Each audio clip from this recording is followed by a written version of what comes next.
ఎలా ఉన్నారు? బాగున్నాం. ఏంటి అసలు ఫేస్ అంతా ఒక స్మైలీ స్మైలీ ఫేస్ లా కనిపిస్తుంది మీ జన సైనికులది, వీర మహిళది. ఎందుకు? అంటే ఈ 12వ ఆవిర్భావ సభ ఎంత వైభవంగా జరుగుతుంటే అది చాలా ఆనందంగా ఉందండి. సభ ఏమో రేపు సాయంత్రం అయితే, ఈ రోజే గ్రౌండ్ అంతా నిండిపోయింది. సిటీ అంతా కూడా అల్లకల్లోలంగా ఉంది. ట్రాఫిక్ జామ్ అయిపోయింది. ఈ రోజే పోలీసు వారికి శ్రమ అయిపోతా ఉంది. చాలా ఆనందంగా ఉందన్నమాట. ఈవేళ ఎలా ఉందంటే రేపు పొద్దున్న 10 lakhs అబోవ్ వచ్చే విధంగా కనిపిస్తా ఉంది. చాలా మంచి స్పందన వచ్చింది. అంటే ఆఫ్టర్ విన్నింగ్ తర్వాత ఫస్ట్ తొలి సభ ఇది, ఆవిర్భావ సభ ఫస్ట్. దీంట్లో జనసేనాని ఏం చెప్పబోతున్నారు అంటూ మొత్తం ఆంధ్ర తెలంగాణలో కూడా వెయిట్ చేస్తున్నారు. అసలు ఏం చెప్పబోతున్నారు సేనాని?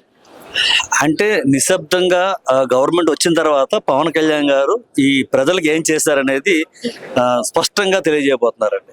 చాలా మందికి తెలియని విషయం ఏంటంటే, ఏ ప్రభుత్వం వచ్చినా రాజకీయం పుట్టినప్పటి నుంచి ఇప్పటి వరకు అందరు ముఖ్యమంత్రులు కూడా ఈ నిధుల కోసం, ఫండ్స్ కోసం ఢిల్లీ చుట్టూ తిరిగి కాలయాపన చేసి ఖర్చు పెట్టేసి ఖాళీ చేతులతో రావటం జరిగేది. ఈయన ఎక్కడికి వెళ్లకుండా ఇక్కడే ఉండి మంగళగిరిలోనే ఉండి వేలాది కోట్ల రూపాయలు ఈ రాష్ట్రానికి తీసుకొచ్చి ఇవాళ రాష్ట్రం అంతా సస్యశ్యామలంగా అన్ని రోడ్లు వేయటమే కాకుండా పోలవరం లాంటి పెద్ద ప్రాజెక్టుకి 15,000 కోట్లు తీసుకురావటం, ఒక ఫారెస్ట్ డిపార్ట్మెంట్ని ఇవాళ ఫారెస్ట్ అంటే ఎందుకు పనికిరాని శాఖ అనే విధంగా ఉండే ఫారెస్ట్ని ఇవాళ ఆ ఫారెస్ట్ అంటే ఏంటి అన్నది ఇతర రాష్ట్రాల్లో కూడా ఉలిక్కిపడే విధంగా ఫారెస్ట్ డిపార్ట్మెంట్ తీసుకొచ్చారు.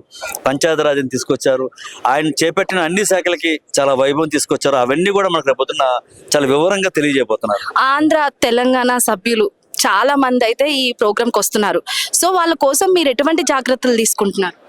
మీరు చెప్పినట్టుగా ఆంధ్ర తెలంగాణ మాత్రం కాదు, భారతదేశంలో ఉన్న అన్ని రాష్ట్రాలు, ప్రపంచంలో ఉన్న అన్ని దేశాల నుంచి, ఆల్రెడీ అమెరికా నుంచి, మన యూకే నుంచి, దక్షిణాఫ్రికా నుంచి, అనేక దేశాల నుంచి ఆల్రెడీ ఇక్కడ వచ్చి విడుదల చేస్తున్నారు.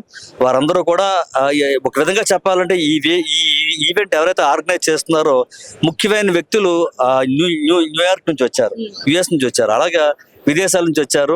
అన్ని రాష్ట్రాల నుంచి, అన్ని దేశాల నుంచి ఇక్కడ ఇచ్చేస్తున్నారు. దానికోసమే మన జనసేన మంత్రులు లాస్ట్ 1 week నుంచి ఇక్కడే బస్ చేసి అన్ని ఏర్పాట్లు చాలా క్షుణ్ణంగా దగ్గరుండి పరిశీలించి వచ్చిన ప్రతి కార్యకర్తకి, ప్రతి జన సైనికుడికి ఎటువంటి కష్టం నష్టం రాకూడదని అన్ని విధాల అకామిడేషన్ కాడి నుంచి వారికి కావాల్సిన వెహికల్స్ కానీ, వారికి కావాల్సిన